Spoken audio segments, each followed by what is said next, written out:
Ito yung continuation ng video ko kahapon kung napapanood nyo sa Facebook.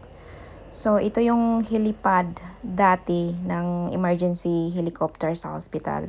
So, sa harapan niya yan guys, nandyan yung woman center. Hindi ko lang kinunan kasi nga bawal kumuha ng videos. So, palabas tayo ng hospital guys. Ito yung Ulcer Road. At saka itong bandang dito, ito yung Manor Surgery Clinic. So tara, samahan niyo ako papuntang Headington Shop kasi may bibilhin lang ako doon guys, pagkain. So tara, samahan niyo ako para makita niyo naman kung ano yung view ng Headington Shop at saka kung ano yung madadaanan kong view guys. Para makita niyo naman kung ano talaga, kung ano ang itsura nito. So tara, samahan niyo ako.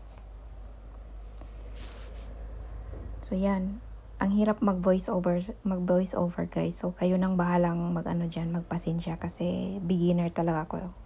Kaya kung ano yung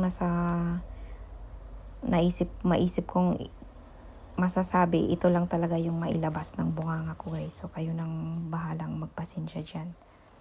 So dito, naglalakad mag-isa. So kinukunan ko lang yung mga bahay-bahay diyan para naman di masyadong boring yung video kong ito. Saka yan, yung aling makakasalubong mo guys. Papuntang hospital yan. Nabubulol yata ako eh. Ang hirap mag voice over ng Tagalog. Saka ito, ano yan, Headington Bowls Club. Ano yan, makikita mo yung mama doon, naglalaro ng bowling, pero nasa ground siya. Unique, no? Saka yan guys, hospital yan dyan, Manor Hospital yan, private yan siya, sa likod nito yung building na yun. So, makikita nyo yung papasok na kalye, yan papunta yan doon sa Manor Hospital. Yan, nakita nyo yung coaching dyan, galing yan doon sa Manor Hospital. So, yan. Yan. So, yan lang guys, tingnan nyo, para naman, makita nyo kung ano talaga ang itsura ng Oxford. So, yan.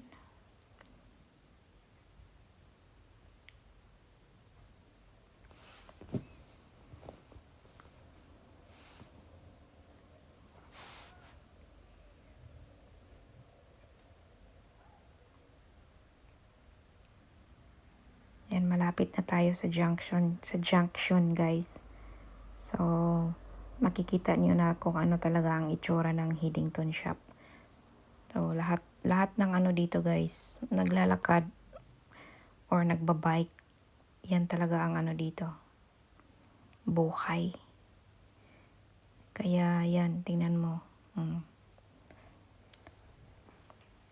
So, itong sa gilid dito guys, dental clinic yan na na-link yan sa NHS.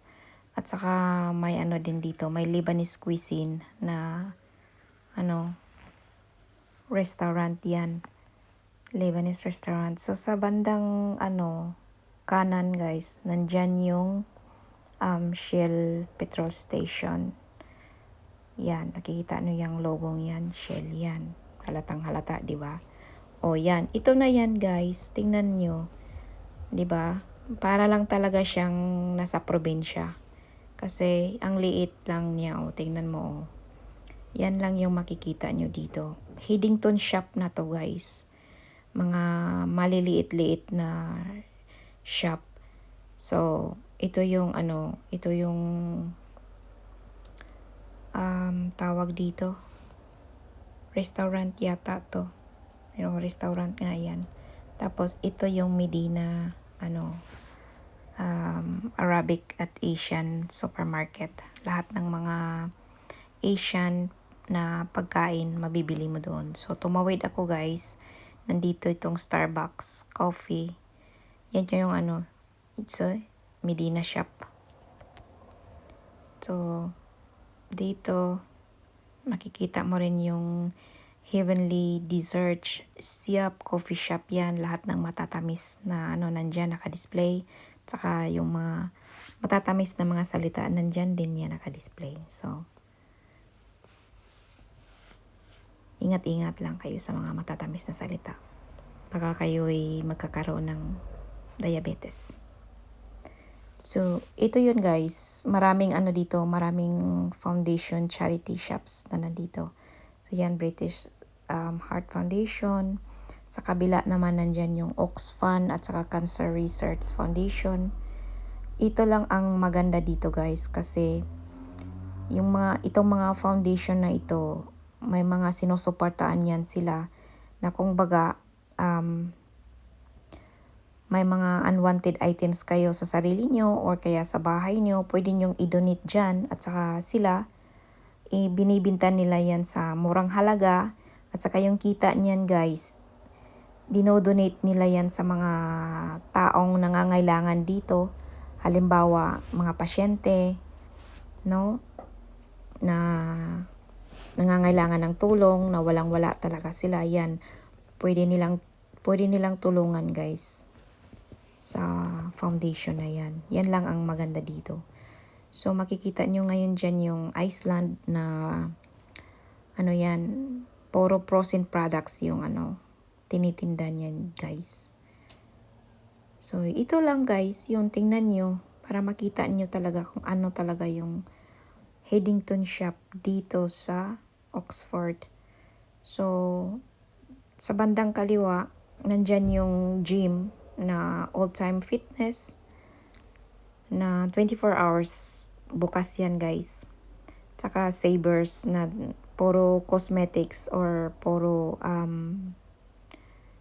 tawag dito ng bahay, mga gamit ng bahay, utility, basta yun na yun.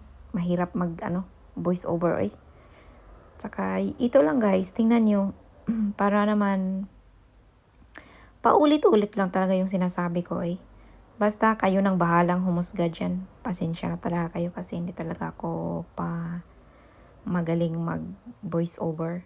Minsan nga hinahabol ko yung video ko kasi ang bilis ng video tapos ako nagsasalita. Nababagalan ako sa salita ko.